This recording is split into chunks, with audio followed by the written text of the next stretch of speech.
Animal Farm. By George Orwell. Book summary.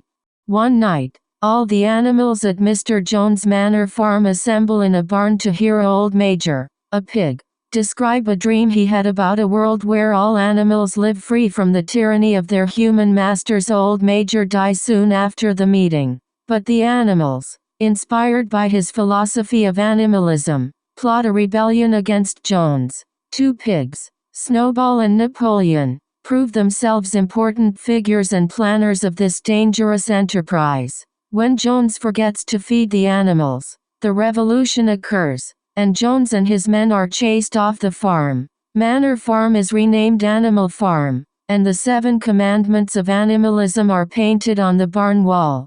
Initially, the rebellion is a success. The animals complete the harvest and meet every Sunday to debate farm policy. The pigs, because of their intelligence, become the supervisors of the farm. Napoleon, however, proves to be a power-hungry leader who steals the cow's milk and a number of apples to feed himself and the other pigs. He also enlists the services of Squealer, a pig with the ability to persuade the other animals that the pigs are always moral and correct in their decisions.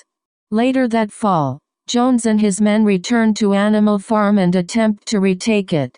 Thanks to the tactics of Snowball, the animals defeat Jones in what thereafter becomes known as the Battle of the Cowshed. Winter arrives, and Molly, a vain horse concerned only with ribbons and sugar, is lured off the farm by another human. Snowball begins drawing plans for a windmill, which will provide electricity and thereby give the animals more leisure time. But Napoleon vehemently opposes such a plan on the grounds that building the windmill will allow them less time for producing food. On the Sunday that the pigs offer the windmill to the animals for a vote, Napoleon summons a pack of ferocious dogs, who chase Snowball off the farm forever. Napoleon announces that there will be no further debates. He also tells them that the windmill will be built after all and lies that it was his own idea, stolen by Snowball. For the rest of the novel, Napoleon uses Snowball as a scapegoat on whom he blames all of the animals' hardships.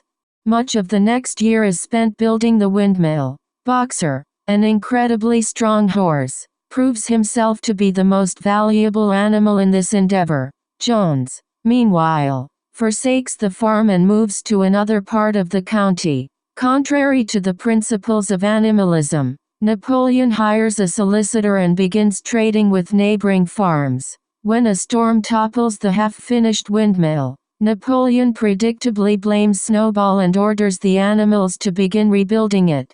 Napoleon's lust for power increases to the point where he becomes a totalitarian dictator, forcing confessions from innocent animals and having the dogs kill them in front of the entire farm. He and the pigs move into Jones' house and begin sleeping in beds, which Squealer excuses with his brand of twisted logic. The animals receive less and less food, while the pigs grow fatter. After the windmill is completed in August, Napoleon sells a pile of timber to Jones. Frederick, a neighboring farmer who pays for it with forged banknotes. Frederick and his men attack the farm and explode the windmill but are eventually defeated. As more of the 7 commandments of animalism are broken by the pigs, the language of the commandments is revised. For example, after the pigs become drunk one night, the commandment, "No animal shall drink alcohol," is changed to, "No animal shall drink alcohol to excess." Boxer again offers his strength to help build a new windmill, but when he collapses, exhausted, Napoleon sells the devoted horse to a knacker, a glue boiler. Squealer tells the indignant animals that Boxer was actually taken to a veterinarian and died a peaceful death in a hospital, a tale the animals believe.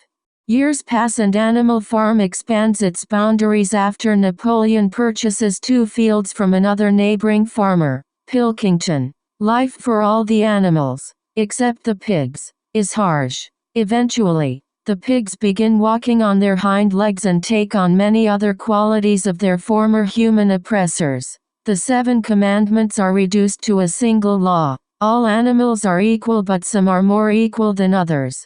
The novel ends with Pilkington sharing drinks with the pigs in Joan's house. Napoleon changes the name of the farm back to Manter Farm and quarrels with Pilkington during a card game in which both of them try to play the ace of spades. As other animals watch the scene from outside the window, they cannot tell the pigs from the humans.